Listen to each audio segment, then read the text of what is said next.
The Chinese model is certainly a very attractive model for quite a number of countries. Led by one of the most powerful people on the planet, our leaders are discreetly transitioning us to another political system called stakeholder capitalism. It's the funeral of shareholder capitalism and it's the birth of stakeholder capitalism. You have shown us the way forward. I'm a former TV producer and now the CEO of a tech startup who's rejected stakeholder capitalism after discovering what it is.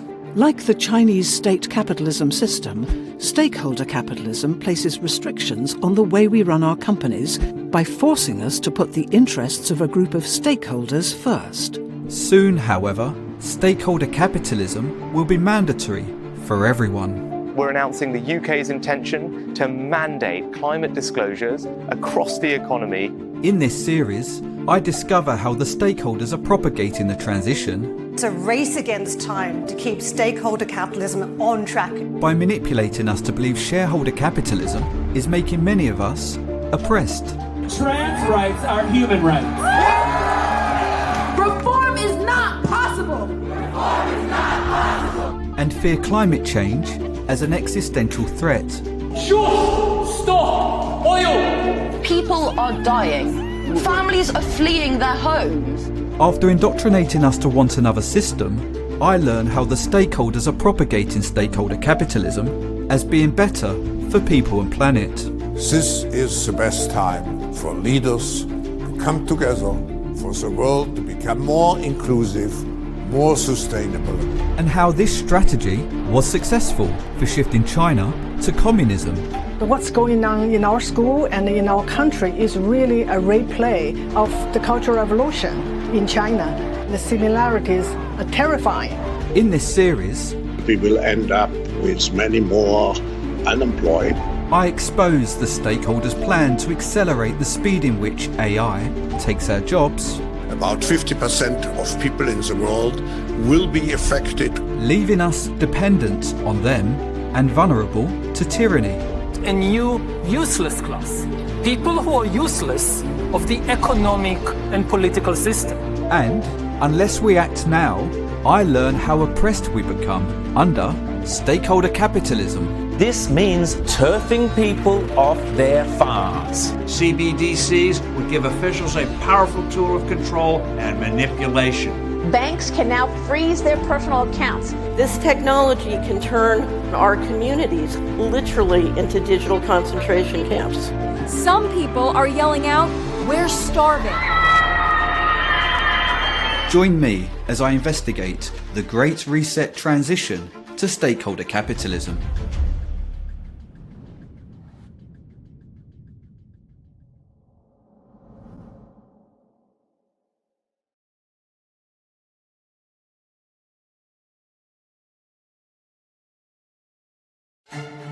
History is truly at a turning point.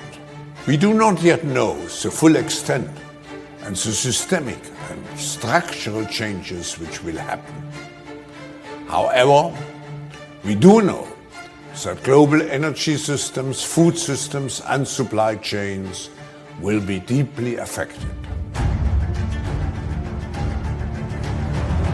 This is Klaus Schwab. He's the executive chairman of the World Economic Forum, an exclusive organization for the world's most influential people. Around 1/3 of the members are CEOs of multinational companies, 1/3 are leaders of international organizations and governments, 1/3 are from civil society, forming a truly multi-stakeholder community. His members include powerful heads of state, from Joe Biden and Rishi Sunak to the President of the People's Republic of China. We are working closely together with governments from around the world, including all G20 countries. This is a meeting of major world leaders who are deciding the future of the planet. 50 years ago, this German economist launched the World Economic Forum with a mission to transition the world to another political system called stakeholder capitalism. In 1970, as a young professor at the University of Geneva, I pioneered the stakeholder concept. arguing that business should not serve only its shareholders, but all those who have a stake in the destiny of the company. As a consequence, I created the forum as a not-for-profit foundation. Despite support from influential politicians and royals, Klaus Schwab has been unsuccessful in enacting stakeholder capitalism, but his network has since grown. Over the last 50 years, I have further developed the stakeholder concept into a global business citizenship. Klaus Schwab has now become one of the most powerful people on the planet, enabling him to finally fulfill his mission. Today, the concept of stakeholder capitalism is finally becoming mainstream.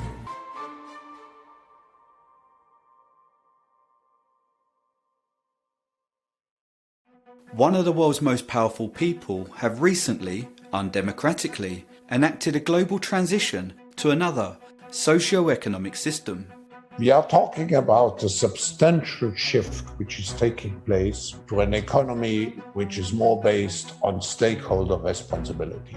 But despite our governments and the media being partners of the World Economic Forum, nobody has informed us. So what is stakeholder capitalism? In his blog and book, Klaus Schwab describes it as a socio-economic system that he designed from two existing systems. The first being shareholder capitalism. Commonly referred to as capitalism, shareholder capitalism provides us the freedom to trade with the interest of generating profit for our shareholders. The second system is state capitalism. Adopted by communist countries, state capitalism imposes restrictions on companies' freedom to trade by forcing them to put the government's interests first. In his book entitled Stakeholder Capitalism, Klaus Schwab explains, from a system of shareholder capitalism, which prevailed in the West in the past 50 years, and a system of state capitalism that gained prominence in Asia and is centered on the primacy of the state, we should move to a system of stakeholder capitalism. While Klaus Schwab claims he designed stakeholder capitalism from both systems, it primarily shares characteristics of state capitalism. Like the Chinese state capitalism system, stakeholder capitalism places restrictions on the way we run our companies by forcing us to put the interests of a group of stakeholders first. Klaus Schwab has undemocratically enacted a global transition to an authoritarian political system. It's the funeral of shareholder capitalism, and it's the birth of stakeholder capitalism. You have shown us the way forward. And he proudly shares which system inspired him. On the one hand, we have state capitalism. On the other hand, we have shareholder capitalism. So it's a clash between two systems. I believe that state capitalism in the short term provides certain advantages. Instead of the state taking control, stakeholder capitalism provides authority to a conglomerate of World Economic Forum elite members who call themselves stakeholders. These stakeholders run large organizations, defined by Klaus Schwab as governments, NGOs, companies and international organizations such as the United Nations and the European Union. If I look at our stakeholders, we have business, of course, then we have politics, we have partnerships with many governments around the world, we have NGOs, media, of course. Stakeholder capitalism provides the World Economic Forum stakeholders and their executive chairman with an unprecedented amount of control. Yet Klaus Schwab alleges stakeholder capitalism benefits all people and the planet. All these stakeholders crucially consist of people and make use of the planet. It is no surprise then that they should want to optimize the well-being of all of us as well as that of the environment. Contrary to Klaus Schwab's claim, the world's most powerful elites do not represent our interests, and they appear to value Chinese governance. The international community is looking to China to continue its responsible leadership.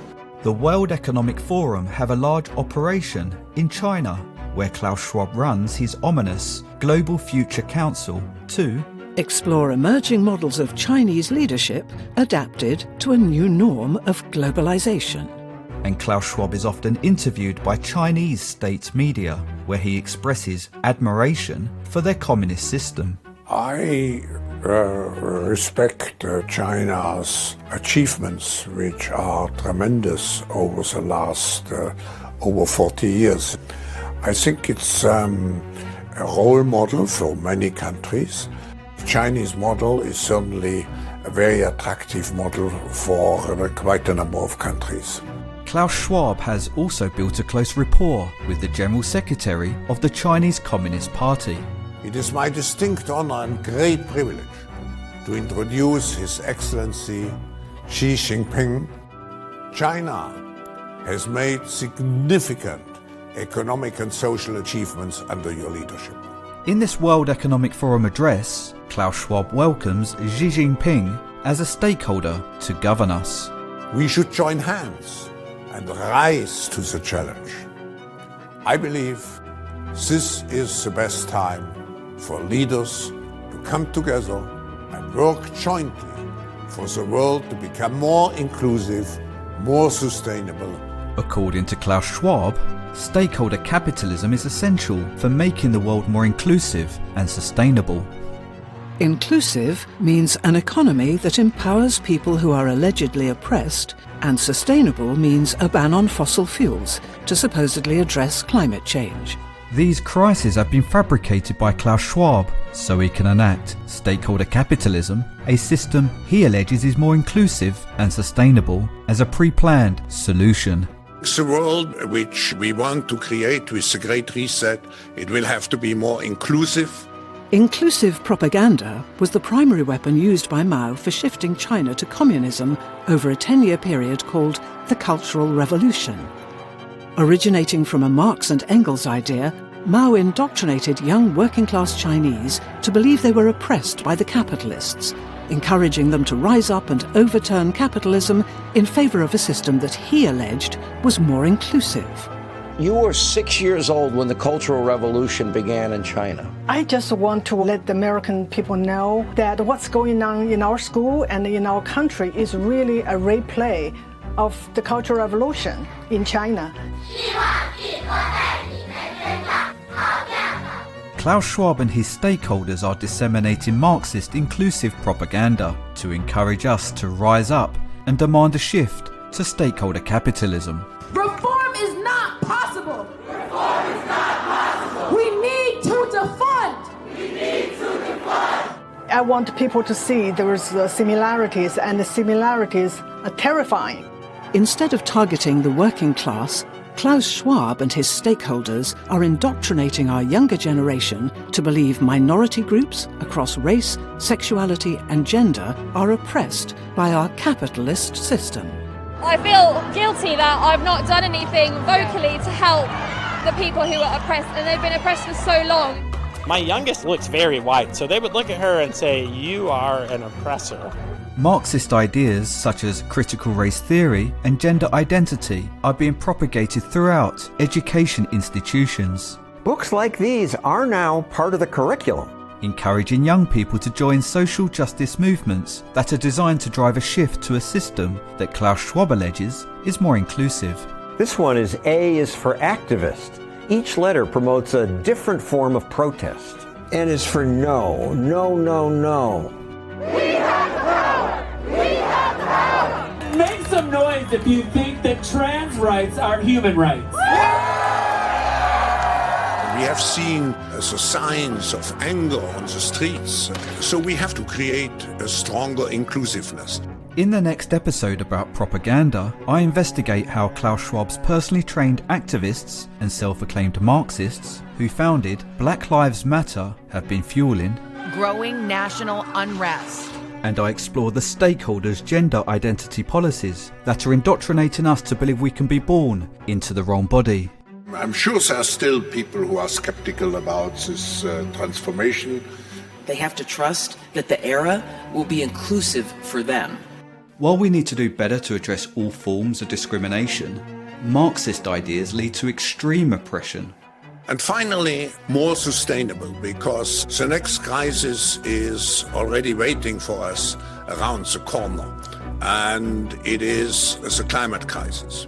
By indoctrinating us to fear climate change, Klaus Schwab's sustainable propaganda is also making us want stakeholder capitalism. No! Stop it! Climate activists glued their hands to sports cars. I got kids to feed! We demand at this year's World Economic Forum immediately and completely divest from fossil fuels. We want this done now. His poster child and fearmonger for his climate change propaganda is Greta Thunberg. We are less than 12 years away from not being able to undo our mistakes. And Klaus Schwab's solution to the alleged climate crisis. It's the decarbonization of the economy to protect us against let's say, an environmental virus. The decarbonisation of the economy is Klaus Schwab's net zero policy. We must accelerate its transition to net zero, which means banning everything that emits carbon. The main solution is so simple that even a small child can understand it. We have to stop the emissions of greenhouse gases. This includes our use of diesel and petrol vehicles, as well as travelling by plane. We must change almost everything in our current societies. Currently being enforced by Klaus Schwab's politician stakeholders, net zero removes our freedom to travel and imposes Orwellian restrictions on our lives. It was all very jolly, laughing along as the police held Greta for the photographers. If the police arrest someone for protesting, they don't typically stop for photos, unless it's a propaganda stunt. They all got the shots they wanted before the police then walked her away. It's theatre, climate theatre.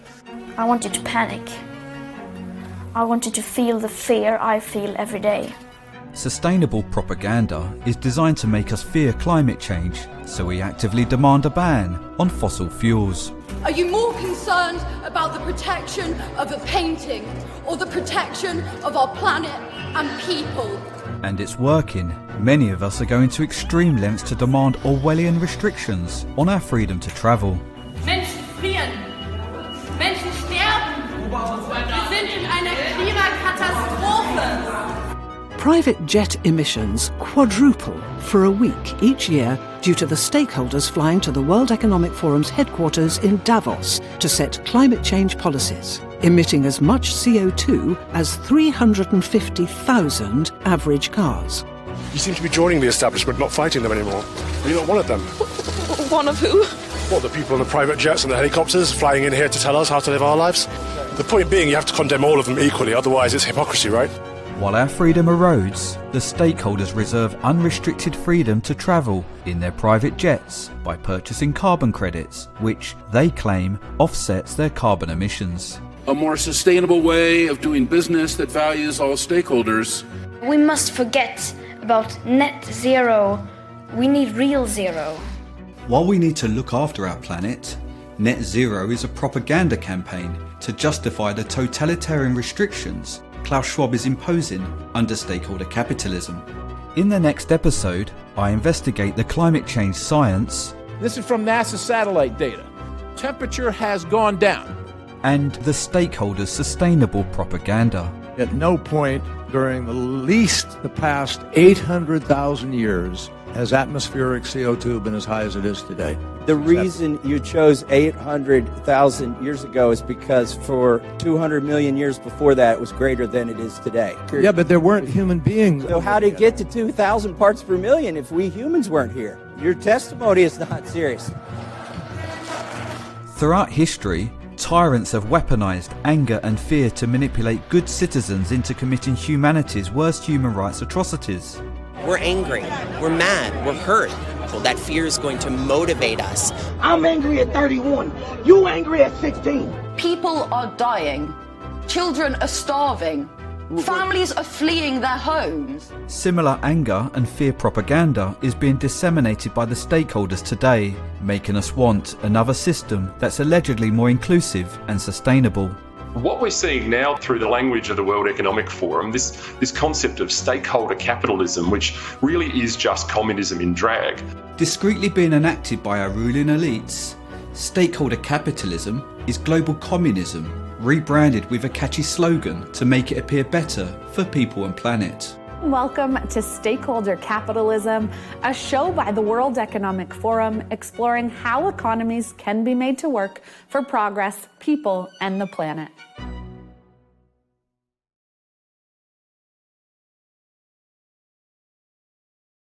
The stakeholder concept, and particularly the ESGs, are a very important part of getting business involved.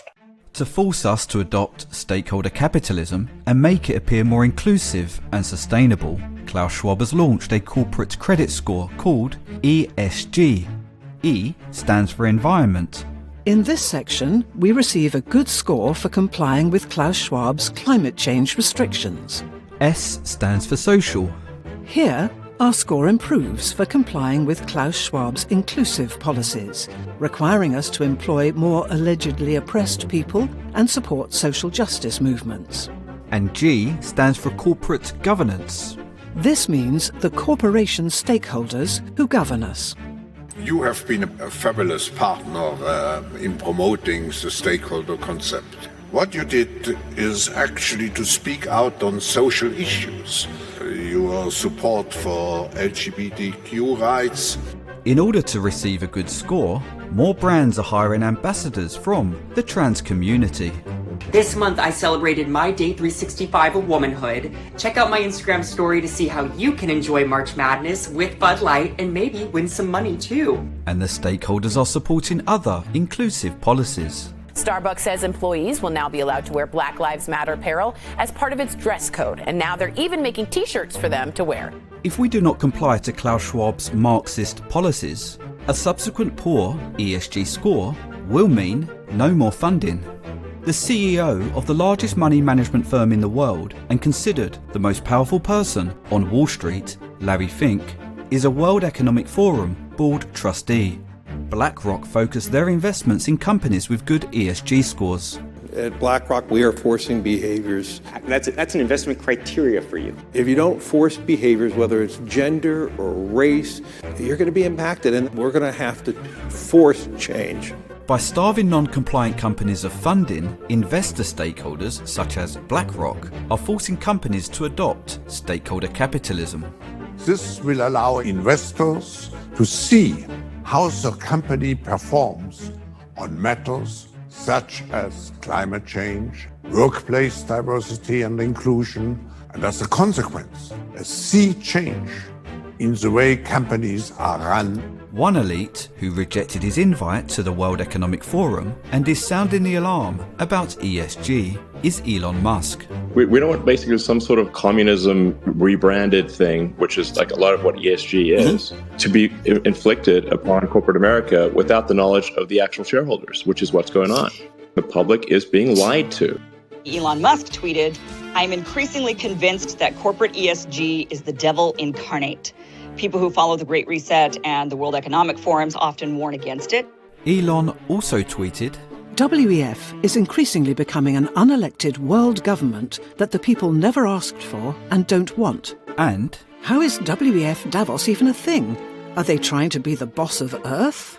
Criticising our new boss of Earth will guarantee a poor ESG score.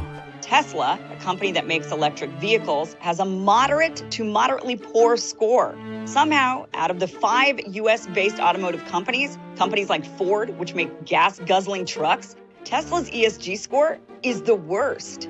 Why is that? The score is political.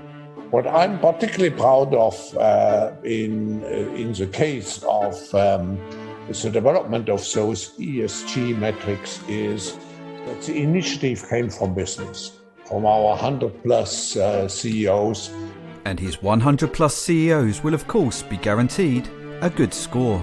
So the company reigning at the very top of the ESG scoring list is Bill Gates founded Microsoft.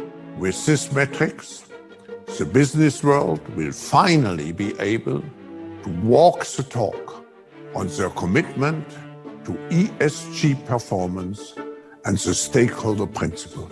Recently, I rejected a request from my investors to report ESG metrics for my startup. But according to Klaus Schwab, I may soon have no choice. As regulators look set to mandate separate sustainability reporting requirements, we encourage all companies to join the forum's Stakeholder Capitalism Metrics Initiative. This mandate call to action is led by this middle stakeholder, the UK Prime Minister. We're announcing the UK's intention to mandate climate disclosures by large companies and financial services firms across the economy by 2025. By the end of 2023, the UK and several other countries had mandated large company environmental reporting. And the UK, EU and Australia have announced reporting could be made mandatory for all companies in 2024. With China as the model, ESG will likely evolve from scoring companies to scoring everyone, just like their social credit score. The state will go over every detail of a person's life with a fine-tooth comb, their financial situation, spending habits, career, even behaviour on social media. Criticising the government online is a no-no. As with the ESG score, the Chinese social credit system forces compliance by punishing people who break the government's rules. When Xiaowen Wang makes an electronic payment, her purchases tell the state a lot about her. Buying cigarettes would count against her. She'd be better off buying water. The cinema names and shames people considered untrustworthy, plastering their details, even their addresses, across big screens. In a country that's banned over 20 million people from travelling for having a low score, you don't want to disrespect the government. The Supreme Court has created a blacklist for so-called bad citizens. On it are companies, but also 23 million people to date. Among them is this journalist Liu Hu. He got a little too close to uncovering corruption among high-profile party members. Once you're blacklisted, you can no longer get a bank loan, start a business, buy an apartment, or even send your children to a private school. And it's not just our human rights we should be concerned about. Since 1900, communist governments have killed 100 million citizens, with many of those victims being in China over the past century. Between 1960 and 1962, 30 million people died from starvation during the so-called Great Leap Forward. During China's 10-year shift to communism from 1966, Mao indoctrinated the young working class to rise up and attack anyone who favoured capitalism, resulting in millions murdered. In 1989, thousands of human rights protesters were massacred by tanks and heavily armed troops in Tiananmen Square. Today, Xi Jinping is leading an Orwellian campaign of control and intimidation, using the media to brainwash citizens. Journalists are being arrested and newspapers forced to censor or close down. Due to the Marxist ideology opposing all forms of religion, over 1 million Uyghurs and other Chinese Muslims are currently being tortured and often killed in re-education camps, designed to erase religion throughout China. Lessons are watched over by police, carrying shields, batons and handcuffs, and the documents describe the response to students who attempt to escape. If warning shots are ignored, the order's clear: shoot them dead. Zhang, the whistleblower cop, says he got double his normal salary. Were the suspects all men? Men and women. Kick them, beat them bruised and swollen, knock their heads on the radiator. Police would step on the suspect's face and tell him to confess. Tie him up and trample his arm, shackle their hands, pour cold water, put a water pipe into his mouth and tie him up. He was raped by Chinese prisoners who followed the orders of prison guards. The police there ordered me to take off my underwear and let me and bend over. I cried. Please don't do this. It's normal that some people die. That's just how you get used to saying it. Where was your niece held? The same detention facility I stayed. I don't know how she died. If you want people to confess, you use the electric baton. We would tie 2 electrical wires on the tips and set the wires on their genitals. For many Chinese prisoners of conscience, torture and the risk of being murdered is more preferable than the punishment for confessing to the crime of having a religious belief. Just for growing a beard, Tursun Kadir was sentenced to 16 years in jail. Many others have been jailed for listening to illegal religious lectures, including Tursun Memptimin and Ashigul Turgan. The documents don't say whether their daughters have been sent, like so many others, to the state-run boarding schools built alongside the camps. He insists he can forgive the men who jailed and tortured him. I don't hate them, because all of them victim of that system. Modelled upon that system, Klaus Schwab has enacted a global transition to stakeholder capitalism. Today is a milestone in implementing the stakeholder principle into the management of companies. A system that provides the stakeholders with a terrifying amount of control. It's a burst of taking care of all the different stakeholders. You need to commit to stakeholder capitalism. You need to commit to being net zero. By starving us of funding and mandating ESG, Klaus Schwab is forcing us to adopt stakeholder capitalism.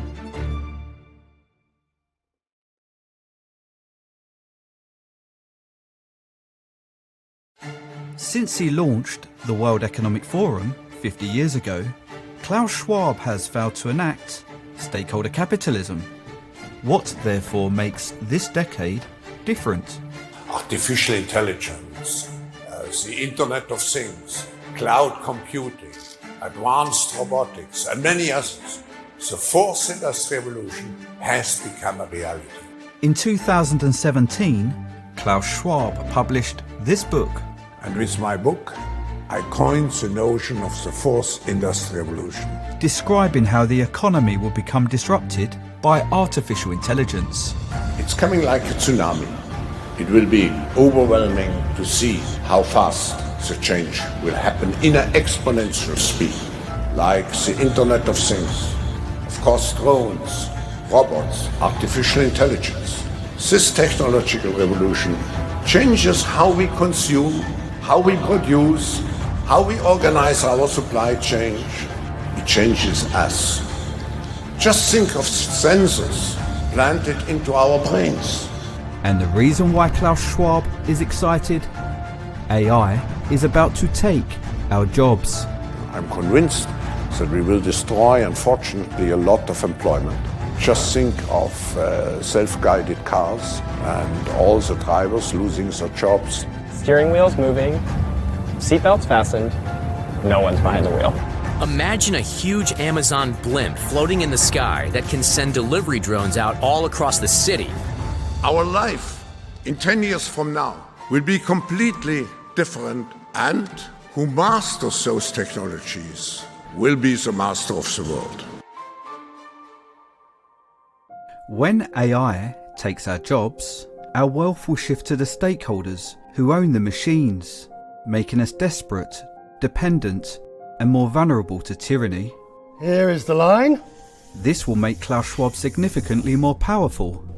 This is you're not very worried, this is you're very worried. But to camera, he acts worried. You're really worried? I'm really worried, because we have the congruence of so many challenges at the same time. And smugly, he explains how bad it will get for us. That's serious. Yeah, it's serious. Every past industrial revolution, such as the third, which was brought on by the invention of the internet, resulted in jobs being lost, but more new jobs were created. The fourth industrial revolution, however, marks a pivotal time in our evolution, when AI takes our jobs, and the number of human jobs will reduce as the technology continues to advance. Subsequently, most of our wealth will shift to the stakeholders, who own the machines. If you take the fourth industrial revolution, it will have a tendency to increase even the gap and to foster social exclusion. This transfer of wealth ends badly for us. So what we see is an erosion of the lower middle class. In fact, this erosion of wealth will affect most of us, and it began happening exponentially in 2020. When his politician stakeholders strategically closed their businesses. Non-essential businesses in New Zealand must now close. Workers who are finding that their jobs are under threat or going through no fault of their own. Small businesses feel they're being targeted unfairly. To shut down small businesses while allowing those same products to be sold at Costco and Walmart makes no sense at all. The digital industry will go out of this crisis strengthened, but we know that many industries which rely particularly on physical interaction will have difficulties to survive. When the politician stakeholders forced us to close our businesses, the market value of their largest tech companies almost doubled, while more than 160 million of us were pushed into poverty. A recently released report by Oxfam says that 2/3 of all wealth earned since 2020 was earned by the world's richest 1%. Oxfam write, As billionaires gather in Davos in person for the first time in over 2 years, they have a lot to celebrate. During the COVID-19 pandemic, their mountain of wealth has reached unprecedented and dizzying heights, at the same time as the soaring cost of living is hurting so many worldwide. As they were benefiting from the lockdowns, the stakeholders discreetly published the Future of Jobs report, declaring 50% of our jobs will be lost to AI as early as 2025. The COVID-19 pandemic-induced lockdowns and related global recession of 2020 have created a highly uncertain outlook for the labour market and accelerated the arrival of the future of work. By 2025, 85 million jobs may be displaced. And alarmingly, 50% of all employees will need reskilling. There is no evidence enough new human jobs will be created to manage the machines that take our jobs. Therefore, using reskilling instead of jobs lost is misleading at best. Klaus Schwab also announces our imminent jobs crisis ambiguously. The unemployment and the impact on livelihoods, about 50% of people in the world will be affected, taking the combined effects of COVID-19 and the fourth industrial revolution. According to the report, job disruption is being accelerated by the politician stakeholders closing our businesses during the pandemic. It also explains there is an ever larger need for a great reset. We will end up with many more unemployed. We have to prepare for a more angry world. I see the need for action. I see the need for a great reset. Merely 4 months after COVID-19 was declared a pandemic, Klaus Schwab published this book, COVID-19, The Great Reset. His book proposes a broad array of changes to our political, societal and economic systems, as well as an increase in government control. While we were locked down, Klaus Schwab also launched his ambiguous The Great Reset initiative, which we discover is to transition the world to stakeholder capitalism. The World Economic Forum is now very much engaged into this initiative of shaping a great reset. Throughout all the Great Reset's ambiguous content, such as this promotional video, Klaus Schwab makes no connection to our imminent jobs crisis or stakeholder capitalism, until he launched a private summit called the Jobs Reset. Welcome back to the Great Reset on day one of the Jobs Reset Summit, which is being held as COVID-19 is not only wiping out jobs, but also changing the way millions of us work. And the World Economic Forum's managing director declared our jobs crisis on the Great Reset podcast. World Economic Forum Managing Director Sadia Zahidi. In the last few years, I think we've seen the growing threat of technology to jobs. By 2025, humans and machines will be at par in terms of how those tasks are being divided. About half of their employees will need reskilling. In every single job, there is the expectation that at least 40% of the core skills in that job are going to change. Now, that is a massive number for most of us to absorb. It basically means that roughly half of what we're doing is going to look different in terms of the tasks that we do day to day. I'm delighted to welcome you to the Great Reset Dialogue on harnessing the fourth industrial revolution.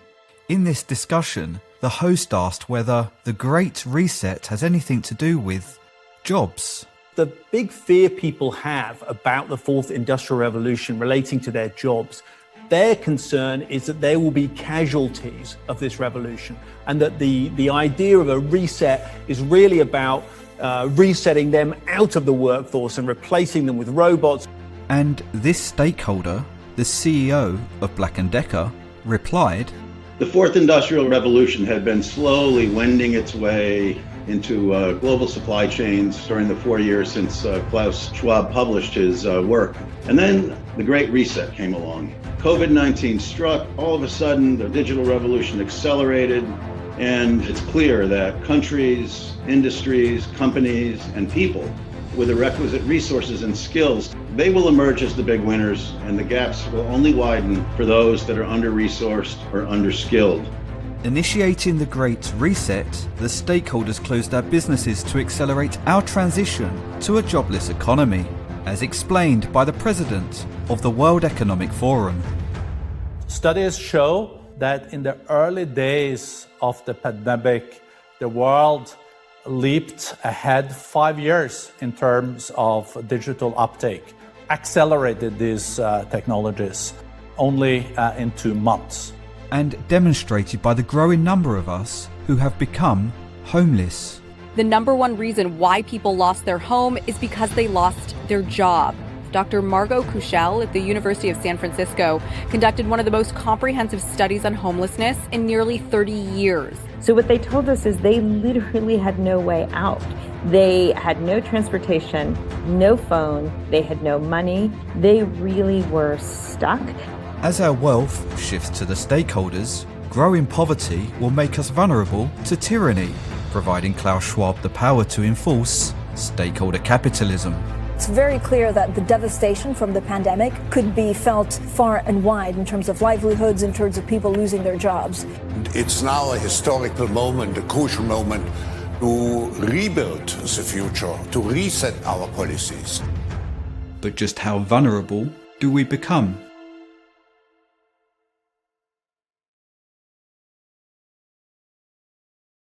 Capitalism, as we have known it, is dead.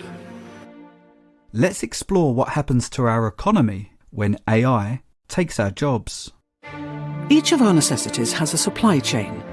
Take food.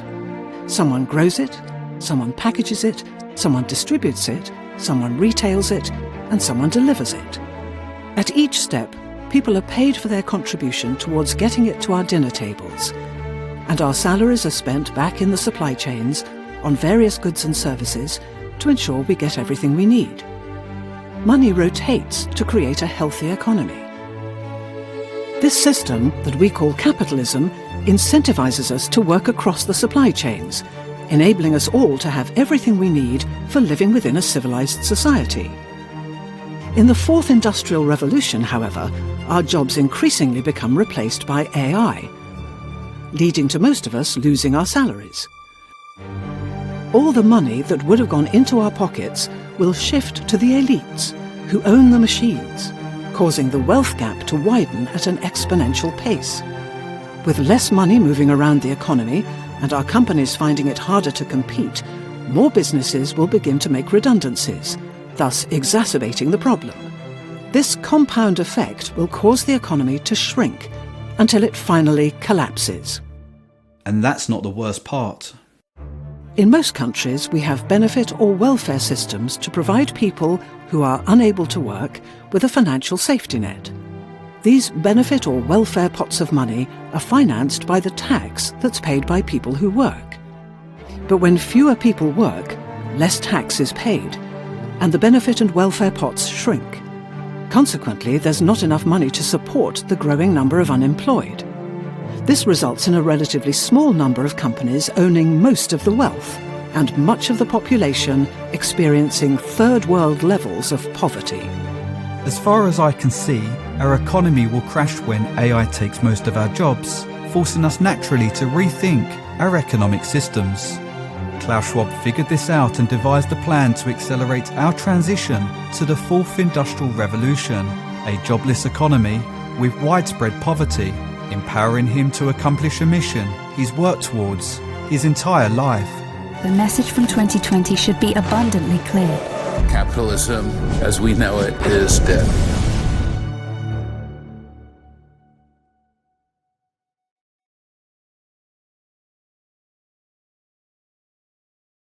what is at the forefront is to create a new model, a new concept, a new definition of capitalism.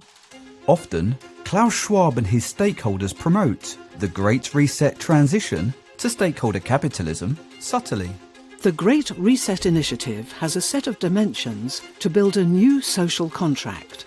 Now it's time for our generation to define a new social contract. And sometimes we must reinvent capitalism.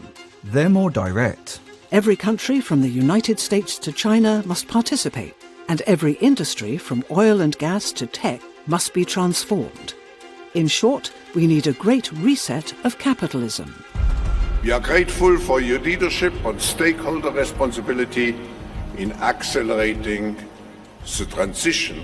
But this long-standing stakeholder, King Charles of the United Kingdom, has a different approach. In order to secure our future and to prosper, we need to evolve our economic model. At the World Economic Forum's 50th anniversary in 2020, Charles spoke vaguely, helping to transition our existing systems, and repetitively, and accelerate our transition, about a transition in our economy. It is my greatest possible hope that you will join me this year in accelerating the transition to sustainable markets. Instead of stating the transition is to stakeholder capitalism, transition to sustainable markets and a net zero economy. Charles explains the transition is to a net zero economy. Transition pathways to decarbonize and move to net zero. As the royals mustn't engage in politics, Charles speaks cryptically, using stakeholder capitalism slogan instead. People and planet. On 3 separate occasions. People and planet. The King shows support for ESG. An increasing number of corporations are adopting ESG methodologies. And making it mandatory. There are now growing calls from financial institutions and companies alike to make disclosure mandatory.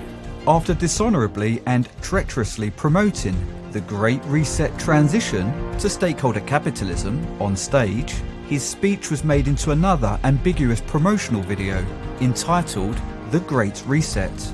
And the time to act is now. Thank you, ladies and gentlemen. Charles explains, inspired by the Great Reset's call to action, I called for a Marshall-like plan for nature, people and the planet. He wants to reset the ways in which we live.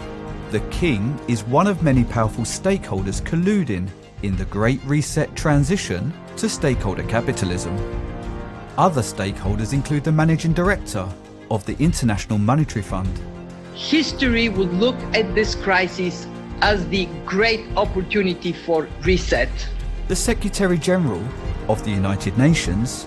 All elements of the Great Reset are fundamental to building the future we need. Some Prime Ministers. This pandemic has provided an opportunity for a reset. And the disruption is an opportunity for us to reset. And their resident climate change propagandist. This is a time for a great reset. Modelled on China's decade-long shift to communism, the Great Reset is the name of our 10-year transition to stakeholder capitalism. It's a time frame repeated throughout the Great Reset's initiatives. Britain to impose petrol car ban by 2030. As explained by Klaus Schwab. A social contract to transform our world by 2030. And confirmed by the King himself. With 2020 being seen as the super year, kickstarting a decade of action for people and planet. With our decade of action for people and planet, as Charles puts it, becoming achieved by 2030, we're over 1/3 of our transition to full stakeholder capitalism. By ordering us to close our businesses, the stakeholders created a recession that's accelerating the speed in which machines take our jobs and our wealth shifts to them. After 50 disappointing years of supporting Klaus Schwab's vision of transitioning the world to stakeholder capitalism, the Great Reset now provides Charles some hope. Nearly 50 years of trying to champion this cause, I cannot help feeling that finally we are ready to change our trajectory. And After 50 years of failing, Klaus Schwab's lifelong vision is finally coming to fruition. I imagine the conversations back then, in the context of the 70s and the 80s, were freer markets, trade, liberalisation. I assume that was your agenda. From the beginning on, this was very much devoted to social and, I should say, environmental issues. Today, the fourth industrial revolution provides this tyrant an opportunity to inflict tyranny that's more extreme than any past fascist regime. If you know enough biology and you have enough computing power and data, you can know my personality type, my political views, my sexual preferences, my mental weaknesses, my deepest fears and hopes. And you can do that not just to me, but to everyone. Now, in the past, many tyrants and governments wanted to do it, but nobody had enough computing power and data to hack millions of people. Neither the Gestapo nor the KGB could do it. But soon, at least some corporations and governments will be able to systematically hack all the people. The stakeholders will have the advantage of weaponizing artificial intelligence to enforce compliance. Today, the newest bot in blue was sent out to its first crime scene. Meet DigiDog, the newest member of the NYPD's Technical Assistance Response Unit. There are an estimated more than 300 million surveillance cameras in China. Many of the surveillance cameras in use in China now are equipped with facial recognition, which simply gives the authorities the ability to track who specifically has gone to which precise location. In some early indoctrination centres, neurosensors are fitted into headbands to measure the children's level of concentration. This 5th grader, whom we caught dozing off in class, told us his parents punish him for low attention scores. Classrooms have robots that analyze students' health and engagement levels. Students wear uniforms with chips that track their locations. There are even surveillance cameras that monitor how often students yawn during classes. The government has poured billions of dollars into the project. COVID became an opportunity to harness technology for inflicting cruelty, keeping the Chinese population locked down for nearly 3 years. This community is in total lockdown now. Stay in your room. Do not open the window and sing. Control your soul's desire for freedom. Some citizens in the authoritarian nation are losing it, defying the lockdown by screaming from their apartment windows into the night. It's straight out of a dystopian sci-fi movie. Some people are yelling out, "We're starving." To explain the consequence of AI being weaponized against us, Klaus Schwab invited his philosopher Stakeholder to the stage. If this power falls into the hands of a 21st century Stalin, the result will be the worst totalitarian regime in human history, and we already have a number of applicants for the job of 21st century Stalin.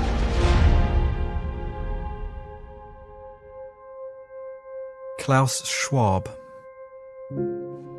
He's hailed as a harmless hero, but is more like a dangerous dictator of our jobless new world. To build back better, we must reinvent capitalism. In 2020, the World Economic Forum released a slogan for the Great Reset. So that's what this summit is all about. It's leveraging this crisis and build back better. This is only the beginning of how we think about building back better. A true recovery from COVID-19 will not be about putting things back together the way they were. We need to build back better, to reset. Building back better is about much more than corporate social responsibility. It's about reinventing capitalism itself. Klaus Schwab designed the Build Back Better slogan to encourage us to support the Great Reset, an evil plan to acquire most of our wealth and leave us at their mercy. From Hollywood to Venice Beach, scenes from what could be a disaster movie. Officials here last counted more than 66,000 experiencing homelessness in January 2020. But that was before the pandemic struck and hundreds of thousands of Angelenos lost their jobs. Since then, our partners on NBC LA's investigative team have captured these images showing a situation spiraling out of control. Tents taking over intersections, stretches of the iconic Venice boardwalk now resembling a refugee camp. It's a reality no one is comfortable with. This is my home. I just can't understand how a country would allow people to live like this. As more tents go up every day. You may have heard about the Great Reset. Well, that's the agenda of the global elites who want to remake capitalism in their image. Now, the advocates for the Great Reset use phrases like build back better. And if you listen closely enough, you'll hear political leaders all over the world parrot that mantra. It's hardly a coincidence. When leaders of the free world, who are supposed to represent the interests of their citizens, publicly collude in the Great Reset of capitalism, the vast extent of the corruption becomes blindingly obvious. We're gonna build back better our democracy and restore humanity. We're gonna Build back better. building back better. Build back better. Build back better. Build back better. Build it back better. Building this country back better. Build back better. Build back better. Build back better. Build back better. Many governments, such as the US, the UK and Canada, have enacted Klaus Schwab's Build Back Better inclusive and sustainable propaganda policies, hoodwinking us into believing our future is prosperous. It looks as though COVID has massively accelerated changes in the world of work, and as old jobs are lost and new jobs are created, this government will build back better. And the first plank of my Build Back Better plan rejects the defeatist view that automation and globalization mean we can't assure American workers lead to a future made in America. Because we can only build back better if we lean on one another. So thank you to all of our entrepreneurs across the country for everything you do for our communities. When I say climate change, what do you think of? I think of jobs. Green jobs. Green jobs. Build back better.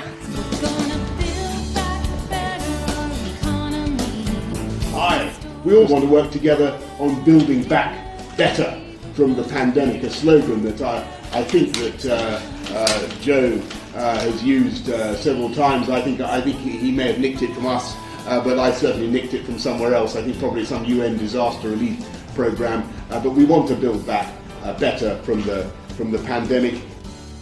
In 2020, the World Economic Forum explained, The Great Reset of capitalism will only work if it includes everyone, but almost half of the world's population has no access to the internet. Unless we rapidly tackle the challenge to bring high-quality, universal internet access to all, we will not be able to build inclusive economies or achieve our sustainable development goals. In 2021, G7 leaders launched the Build Back Better World Initiative, using our money to accelerate all developing countries' transition to the fourth industrial revolution by providing the fast internet they require. By mobilizing trillions of dollars of investment capital that's sitting on the sidelines, there is an urgent need for infrastructure development. While we lose our homes, the stakeholders are spending taxpayers' money on building the infrastructure required to enslave everyone on the planet. It's your world which we are discussing here, and to integrate you into this Great Reset initiative is absolutely essential.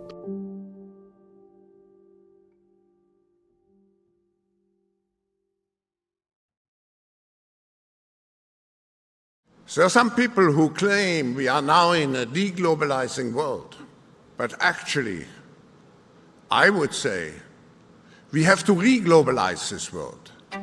How did someone with an ambition to transition the entire world to a Chinese communist system get all governments and influential organizations to carry out his plan? When I mention now names like Mrs. Merkel, even Vladimir Putin and so on, they all have been young global leaders of the World Economic Forum. Since he founded the World Economic Forum, Klaus Schwab has been targeting ambitious young professionals and educating them within his Young Global Leaders program to become ambassadors for stakeholder capitalism. By harnessing his powerful network throughout the deep state, Klaus Schwab then places them into positions of power. He explains, "We integrate YGLs into processes that allow them to have a real impact on global affairs." One YGL Klaus Schwab is particularly proud of is the Prime Minister of Canada, Justin Trudeau. He was asked which country he most admired and referred to China. There's a level of admiration I actually have for China. Their basic dictatorship is allowing them to actually turn their economy around on a dime and say we need to go green as fast as we need to start investing in solar. What we are very proud of now is the young generation, like Prime Minister Trudeau, President of Argentina and so on, is that we penetrate the cabinets. Once he penetrates the cabinets, Klaus Schwab's young global leaders are required to inform and influence decision-making and mobilise transformation, with an unsurprising mission to shape a more inclusive and sustainable future.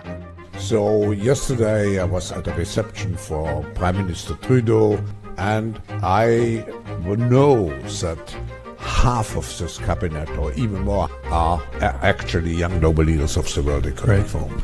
And it's true in France now. I'm with the President.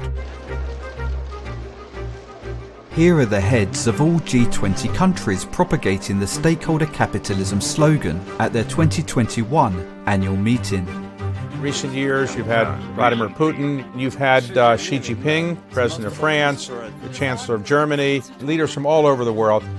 To get these leaders, do you have to call them and say you're personally invited? No, usually the presence is the result of a longer friendship in certain cases.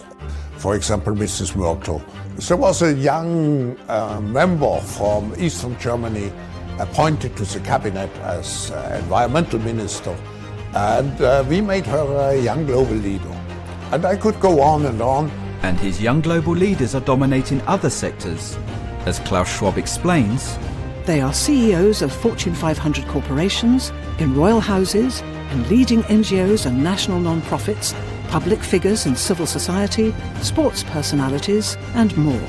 Here are some young global leaders who are executives at Virgin, Dell, Microsoft, Blackstone, JP Morgan, General Electric, Reuters, EMI Music, Ben & Jerry's, Ford, Siemens, Puma, Motorola, Yahoo, Sony Pictures, Amazon, Hyundai, Avon, Estee Lauder, Barclays, Lehman Brothers, Hewlett-Packard, eBay, Goldman Sachs, McDonald's, Alibaba, Google, Nestle, Viacom, Salesforce, Skype, Nokia, Avis, Expedia, McKinsey, YouTube, TikTok, Facebook and Meta, OpenAI, BlackRock, Pfizer, Wikipedia, Black Lives Matter, PayPal, Uber Eats, and more.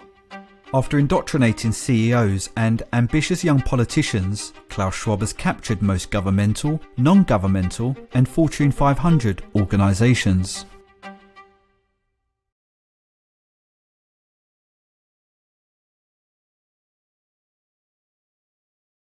So why are you hearing all of this from me and not mainstream news? It's because most media companies are owned or run by a World Economic Forum stakeholder and are disseminating propaganda. In the US... Hello everyone, I'm Karen Cho, co-anchor on CNBC. This is CNBC promoting stakeholder capitalism at the World Economic Forum. It feels as though it's a race against time to keep stakeholder capitalism on track in 2023. This World Economic Forum stakeholder, Tim Davie, is the Director General of the BBC. He explains, the BBC is principally funded through the licence fee paid by UK households. Digging deeper, the BBC is largely funded by a conglomerate of World Economic Forum stakeholders, from the UN and EU to the Bill and Melinda Gates Foundation. Donors also include foreign governments, the World Health Organization, and partners such as Facebook.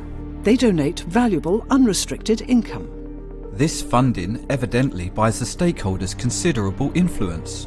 We can tailor the partnership towards delivering on key environmental, social and governance, ESG. The BBC also promotes stakeholder capitalism on their website. Unsurprisingly, the UK media and online regulator, Ofcom, is also a World Economic Forum partner, and their chief executive, stakeholder Melanie Dawes, is driving a World Economic Forum censorship initiative, which has led to the UK Online Safety Act. The internet as we know it faces a very real threat, said Proton CEO Andy Yen, who says the bills give the government the power to access people's private messages. This recently enacted law is particularly a concern for platform owners like myself, who investigate the stakeholders' corruption, as the BBC explained. Breaking the rules could result in fines of up to 10% of global revenue for tech companies, or £18 million, whichever is bigger. Their bosses could also potentially face prison time as a punishment. Incarceration of publishers of information they disagree with. I suppose we shouldn't be surprised, because Julian Assange, a publisher of information they don't like, is already incarcerated. More frightening, governments around the globe are discreetly passing laws that grant another World Economic Forum partner, the World Health Organization, and the Director General totalitarian control upon declaring their next health emergency. You'll have the power to shut down any business. It takes away all the protections that being in a democracy offers. In the next episode, I investigate how this zero draft treaty has all the hallmarks of stakeholder capitalism. It said under the WHO's own figures, 60% came from 276 stakeholders. So it's clear there's a strong external influence on the policy of the WHO. And I investigate the new online safety laws that are currently being enacted around the globe. Despite these terrifying examples of how Klaus Schwab is controlling the media and stripping us of our sovereignty, most of us won't believe it's really happening. We have all been subjected to the most powerful, coordinated, globally harmonized, military-grade propaganda campaign in the history of the Western world. Over the past few years, we have been indoctrinated to believe a false narrative that has been scripted by the stakeholders and propagated by the media. Whenever someone like myself promotes a counter-narrative, we have been conditioned to automatically dismiss it as a dangerous, right-wing conspiracy theory. By definition, these are highly refined psychological warfare tools that were deployed on the entire population. After watching irrefutable evidence of our ruling elites transitioning us undemocratically to an authoritarian system, which of these three options describes how you feel? I'm concerned about our human rights. Something suspicious is happening. It's a dangerous conspiracy theory. If you are anything but extremely concerned about our human rights and future, Klaus Schwab and his stakeholders have changed the way you think. We need to address this issue of changing our mindset. Indoctrination is caused by the repetition of information. Once we believe something, there is no evidence that can persuade us otherwise. Those of us who lean towards the indoctrinated end of this scale cannot accept our ruling elites are colluding in the great reset of capitalism. That's, what is it? I can't remember what their word is, but it's something communism. It's communism, that is. This is the Mayor of Glastonbury Town in the UK. With stakeholder capitalism set to transform businesses and the lives of everyone in her community, I invited Indra and her 15 councillors to watch this documentary with me. Only 4 councillors bothered to show up, and this was the Mayor's reaction after she saw it. You've put a few things together that don't go together. You have not done any critical thinking. But that's exactly what I've done. No, you haven't. Critical thinking is questioning the official narrative, rather than just believing it. Right now I'm too angry, because that is not good, okay? What you've put up there is dangerous nonsense. You are inciting people to something that is not real. That is not going to happen. It's not a thing. AI is not a thing, okay? It doesn't matter how much evidence this film presents, an indoctrinated person cannot accept it's happening. I don't think it's going to happen. I really don't. But it's happening. You've heard the world elite saying it's happening. I have been asked to do ESG. Stakeholder capitalism has now been enacted around the world. Yeah. It's happening. Yeah. So why is it not happening for you? Why is it not happening You for said me? it's not happening. The whole China thing, that is racist nonsense. That is never going to happen, okay? I'm not the first concerned person to approach Glastonbury Council. In March 2023, over 100 residents attended their council hearing to voice concerns about the Great Reset of capitalism. A group came to the council, a mob really, and she was going on about net zero and how it's against our freedoms. Freedom to drive and freedom to fly were one of the human rights that they were citing. This is my therapy bit. Yeah. Indra is a good person. She is just unable to accept the evidence presented. You're heavily indoctrinated. Oh, great. I would say you are a little bit twisted. And this level of indoctrination will make it impossible for her to protect the human rights of her constituents.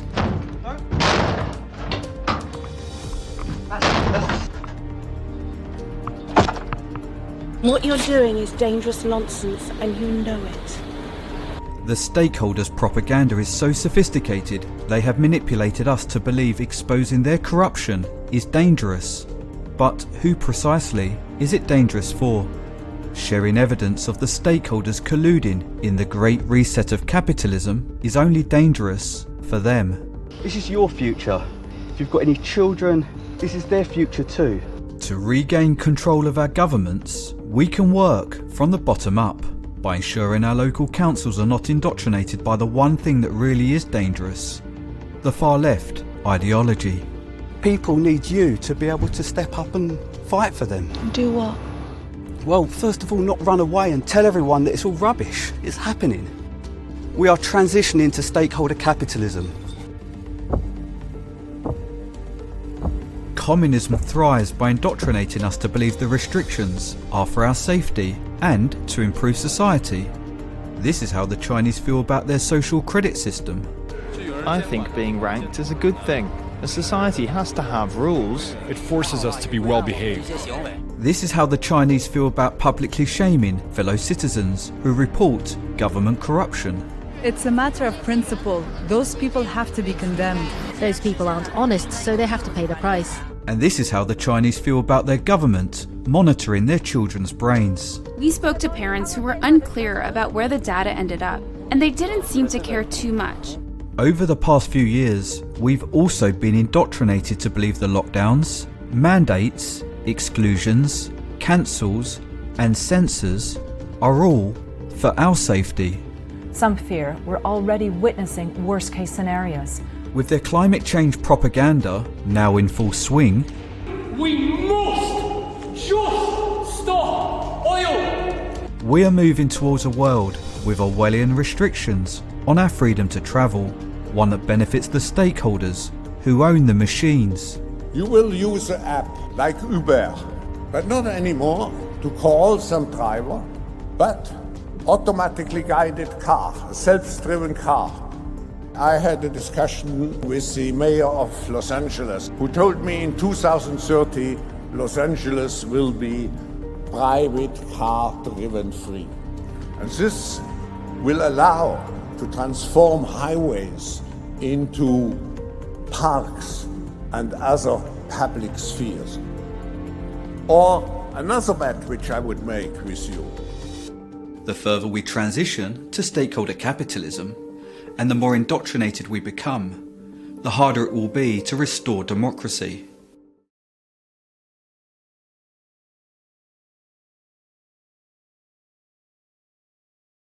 The very nature of work will change. Our generation is going to have to deal with tens of millions of jobs replaced by automation like self-driving cars and trucks. In this series, I investigate the stakeholders' plan to financially support us when our wealth shifts to them and our welfare systems break. Governments may have to consider universal basic income. We should explore ideas like universal basic income. How our universal basic income will be funded. People like me should pay for it. And a lot of you are going to do really well, and you should too. How much they'll give us. Multinational enterprises will be subject to a minimum 15% tax rate. And in which currency it will be paid.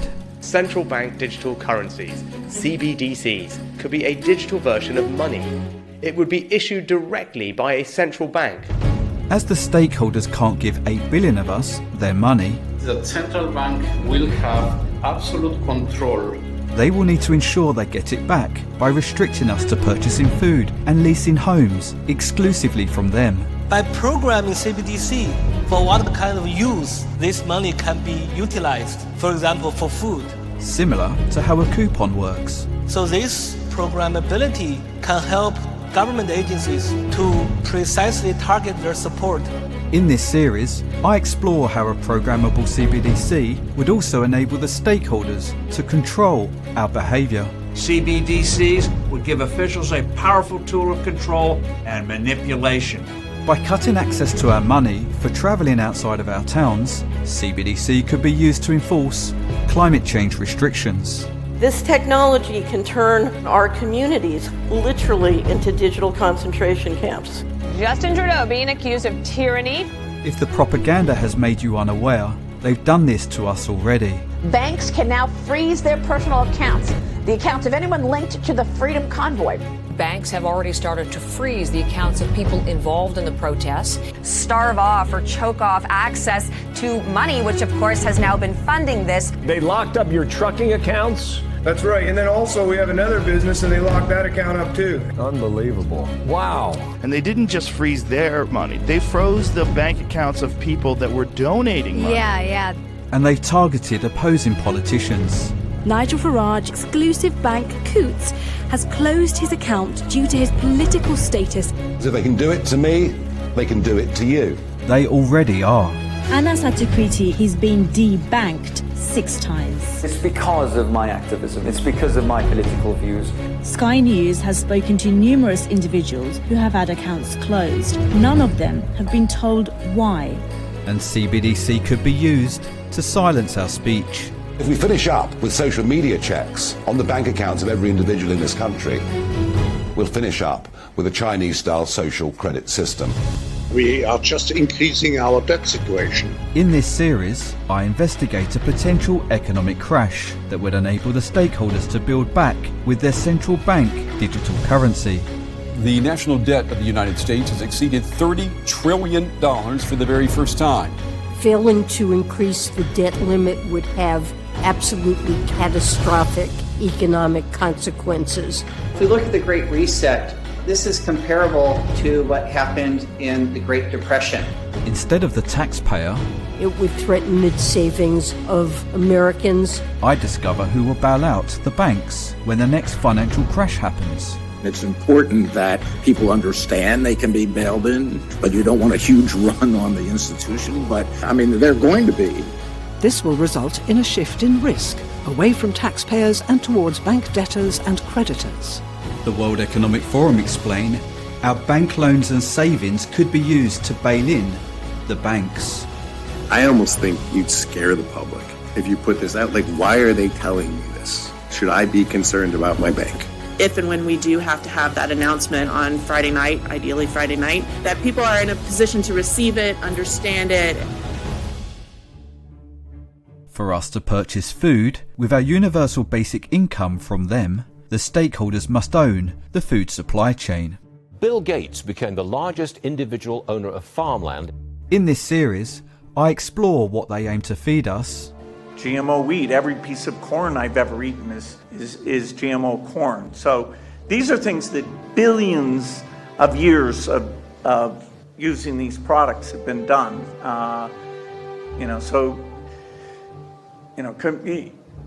Anyway, these are proven products.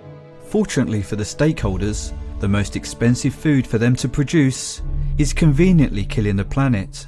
Cows alone account for about 6% of global emissions. So we need to change cows. In this series, I investigate which protein they will provide us to eat. artificial meat, like Impossible or Beyond Meat, both of which I invested in. We'll have the convenience of printing it from our homes, or luckily for us, today the European Commission has officially declared mealworms to be food. We can choose real meat that's climate change friendly. Mealworms, crickets, grasshoppers. These tiny insects, just over 2 centimeters long, could be key to feeding the planet. After scaring us with fear propaganda, climate change. It threatens to tip tens of millions of people over the edge into food insecurity, followed by malnutrition, mass hunger and famine in a crisis that could last for years. I investigate the World Economic Forum's initiatives. The Netherlands will host the World Economic Forum Food Innovation Hubs that are designed to stop us farming.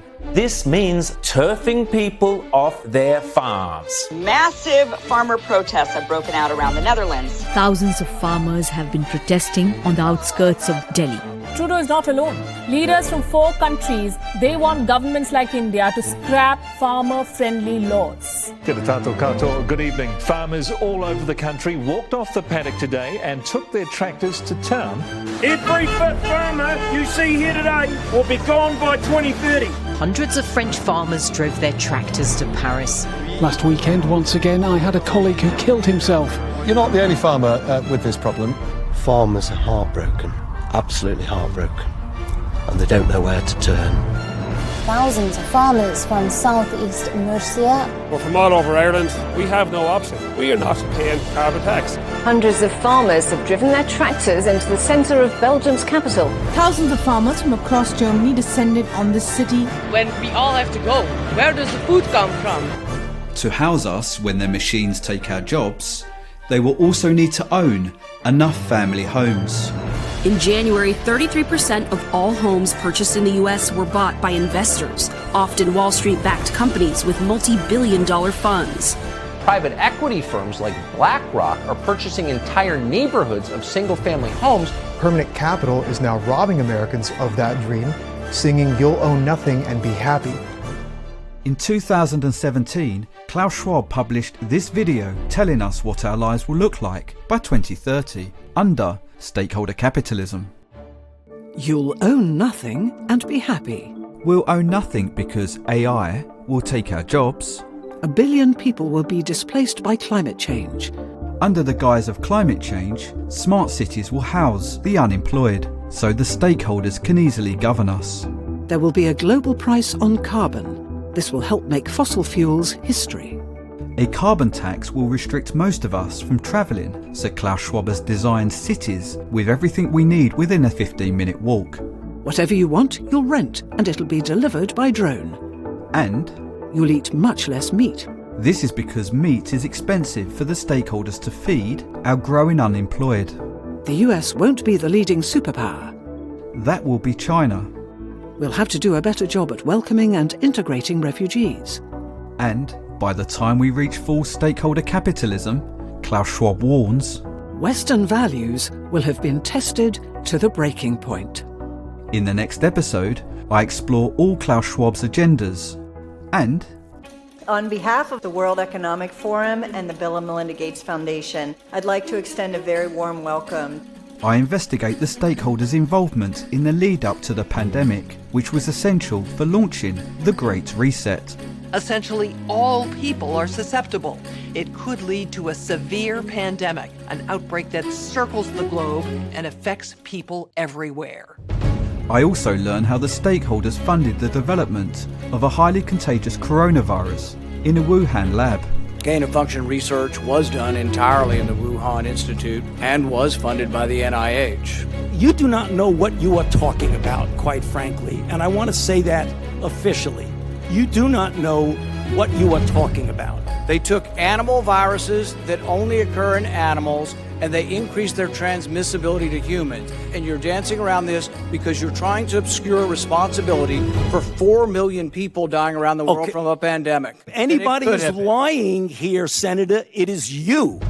We basically canceled the whole Chinese civilization pre-communism. In the next episode, I expose how the World Economic Forum stakeholders have been cancelling, censoring, and smearing anyone who shares the truth. It's an immediate leap into a terrifying mechanism that we only see in totalitarian societies. Did the U.S. government ever contact you to censor or moderate certain tweets? Yes or no? We receive legal demands to remove content from the platform from the U.S. government and governments all around the world. And I explore how they dismiss the Great Reset as a right-wing conspiracy theory. The conspiracy theories are coming fast and furious. Can you explain how the Great Reset conspiracy started? Next time, I further investigate Klaus Schwab's Marxist and climate change propaganda that he claims is for the world to become more inclusive, more sustainable. And I explore who funds our governments when we lose our jobs and less tax is paid. Governments will be incentivised to act in the large companies' interest. As well as our new social class the stakeholders expect the fourth industrial revolution will create. Those who fail in the struggle against irrelevance would constitute a new useless class. People who are useless from the viewpoint of the economic and political system. We are moving from a world more or less dominated by one superpower into a patchwork of a multi-power world, with one superpower, one competing superpower. With China becoming the leading superpower, have the stakeholders partnered to build a one-world government, enabling them to live extravagantly, while we, the so-called useless class, live oppressed and in poverty. The East-West divides. We risk what I've called a great fracture, tectonic drift that would create two different sets of trade rules, two dominant currencies, two internets, and two conflicting strategies on artificial intelligence. This is the last thing we need. We are just over 1/3 of the Great Reset transition to stakeholder capitalism, and we've already experienced a pandemic, a significant transfer of our wealth, lockdowns, the closure of our businesses, anarchy, a cost of living crisis, a gender identity crisis, recession, 2 wars. All these challenges are interlinked, and they are piling up like cars in a chain reaction crash. And we still have the challenge of fighting their climate tyranny. London's Lord Mayor launched a doomsday clock warning that we only have 6 years and 24 days to save ourselves from terrible global warming. The stakeholders even have the audacity to launch a clock that counts down the time until we reach full stakeholder capitalism. King Charles helped turn on a climate clock, counting down the seconds to 2030. Politicians are increasingly imposing authoritarian restrictions on the population. They're making us less free, they're making us less prosperous. And our darkest days are yet to come. We are nowhere near ready for the pandemics to come. Especially the disease X, it's attracting a lot of attention. According to the World Economic Forum's recent cybersecurity report, a far-reaching, catastrophic cyber event is at least somewhat likely in the next 2 years. Next time, I investigate potential economic disruption from a cyber attack, as well as other threats Klaus Schwab is warning about. Because there will be certainly what we call the black swans, the unpleasant surprises which will come. But it doesn't need to be this way.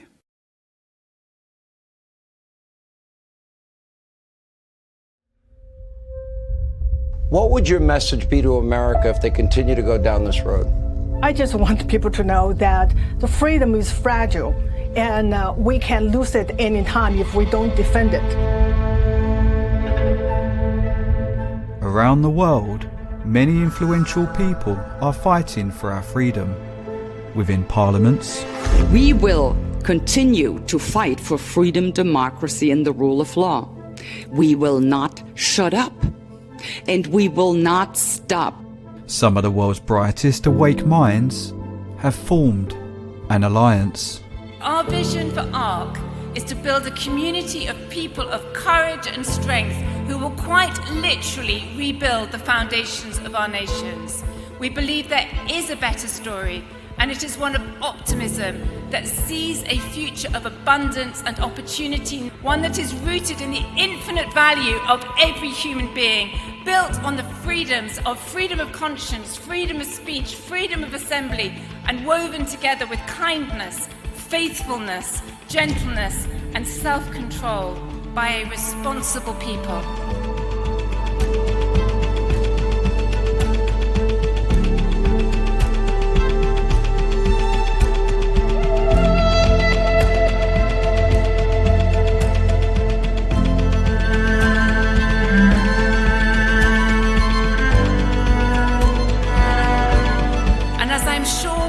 Jordan Peterson say shortly, welcome aboard the Ark. Welcome aboard the Ark.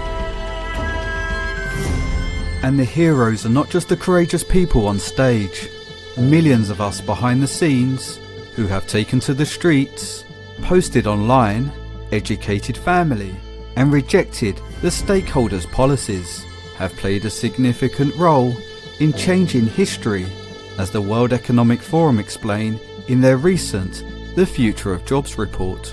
The human-machine frontier has shifted, with businesses introducing automation into their operations at a slower pace than previously anticipated.